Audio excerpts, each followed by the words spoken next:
अस्सलाम वालेकुम everyone, welcome back to my channel. आज मैं आपको बहुत ही ज़बरदस्त किस्म की रेसिपी सिखा रही हूँ नमकीन गोश्त की, जो बहुत ही आसान और बहुत ही मज़ेदार है। और आजकल जो गर्मियों का सीज़न चल रहा है कि आपका दम घुटता है किचन में जाते हुए, सिर्फ 5 मिनट किचन में जाइए और आपकी डिश तैयार हो जाएगी, चाहे वो मटन हो या चाहे हो बीफ।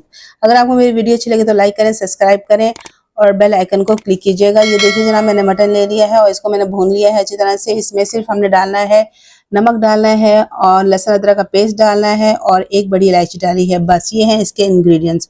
ये आपने डाल देने हैं शुरू में भूनते हुए और फिर इसमें पानी ढेर सारा डाल के आपने चढ़ा देना है, क्योंकि इसमें ये ज़रूरत नहीं है कि घुल जाएगा, कुछ हो जाएगा। अच्छी तरह से, बहुत अच्छी तरह से गला होना चाहिए, जो कि मेरा इस वक्त गल चुका है गोश्त। ये देखिए जनाब, कितना ज़बरदस्त किस्म का गल चुका है। अब मैं इसको पानी डाल डाल के 2-3 दफ़ा भूनूंगी, क्योंकि जब तक इसकी अच्छी तरह से भुनाई नहीं होगी, इसके अंदर जो एक स्टिकीनेस होती है गोश्त की अपनी, वो तब तक निकलती नहीं है जब तक आप अच्छी तरह से भूने नहीं।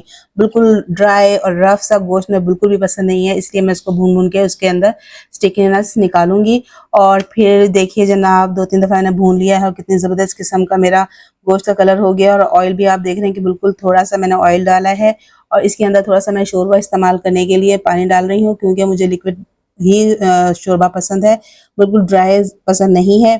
तो इसको मैंने अब लिक्विड थोड़ा सा रखा है, इसका शोरबा रखा है। और आप देखिए कितना ज़बरदस्त किस्म का मेरा गोश्त गल चुका है। और ये देखिए जनाब, इसको आप इसके शोरबे में भिगो के खाएं और बहुत ही मज़ेदार है, यकीन मानिए। जस्ट 15 मिनट्स आपको खड़ा होना होगा किचन के अंदर और आपका गोश्त तैयार हो जाएगा, खाना तैयार हो जाएगा। और आपको इतनी गर्मी में किचन में खड़े होने की भी बिल्कुल ज़रूरत नहीं है। अगर आपको अच्छी लगी वीडियो तो मुझे लाइक और सब्सक्राइब ज़रूर कीजिएगा। शुक्रिया।